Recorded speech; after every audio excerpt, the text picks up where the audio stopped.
Danny Marrow, I want to talk to you just a few moments about demoralization of a nation. And when people are living in a country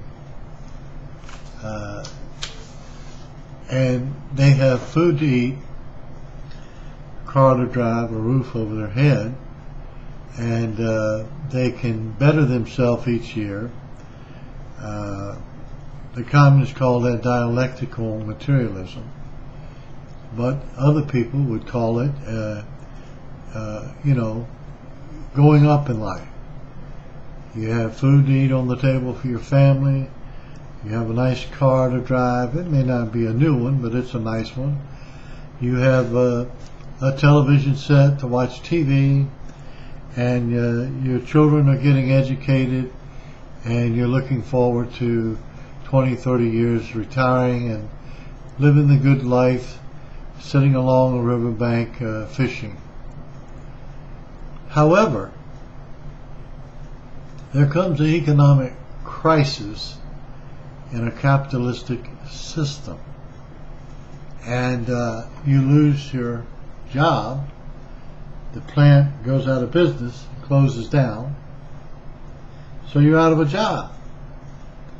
Maybe you can make your mortgage payments over a few months, then after that you're out of a home because you can't make your mortgage payments. You might even lose your car. You could fall behind in the payments and lose your car. And no income, no car, no college, no 3 meals a day for your family, then that causes you to become a demoralized citizen. But what would happen if there came a group of people along who said, look, you join our organization and we'll make sure you have a roof over your head and for you and your family. We'll make sure you have food on your table.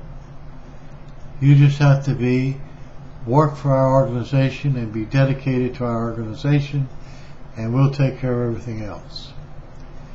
Well, if you've been demoralized and these same people that are telling you they're going to take care of you are against democracy and against capitalism, and really against your country, would you do what they ask you to do? Would you join their organization if they would put food on the table? Would you join their organization if they guarantee you health and welfare taken care of, your health problems, any medical problems would be taken care of by the organization? They might even give you transportation. But now remember, you're going to be loyal to the organization. They may even tell you that you cannot eat certain food, and you cannot make certain pledges to the existing government called the United States of America. And you may be required to do other rituals to be a part of this organization. You may be even required to pray 5 times a day. And you may even be required to read a book, not the Bible. What I'm describing to you, ladies and gentlemen, is Islam. That's what I'm describing to you. And Islam will come into power if the present democratic,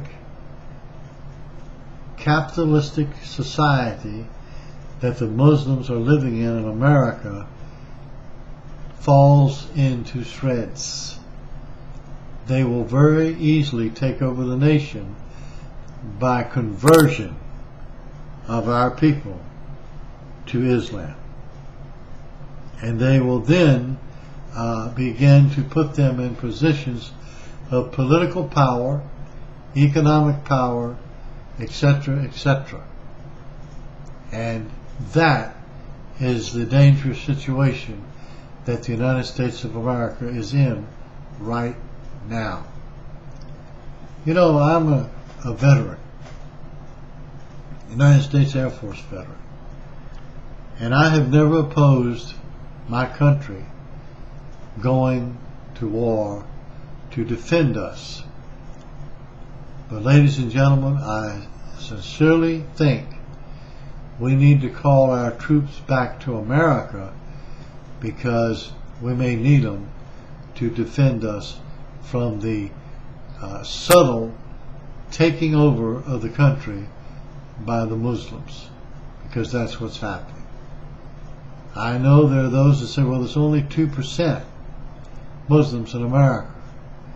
Well, they may be 2%, but they are aggressively working against this infidel nation that they consider us as, to change the legal system to a Muslim system. And they are aggressively working to appear like just any other religion in the United States, and teaching the college level, high school level, university level, Middle Eastern studies on Islam and being a Muslim. All of this is a tactic. They cannot be trusted. We are infidel dogs if we are not a Muslim. And if you don't voluntarily convert to being a Muslim, which is the stage that they're at now, and there are Americans that are converting to be Muslims, but they become traitors to their natural country they were born in. And we already have many examples of that right now. So ladies and gentlemen, you need to think with your brain and not your emotions about what's going on in your country right now if you want it to remain a free society.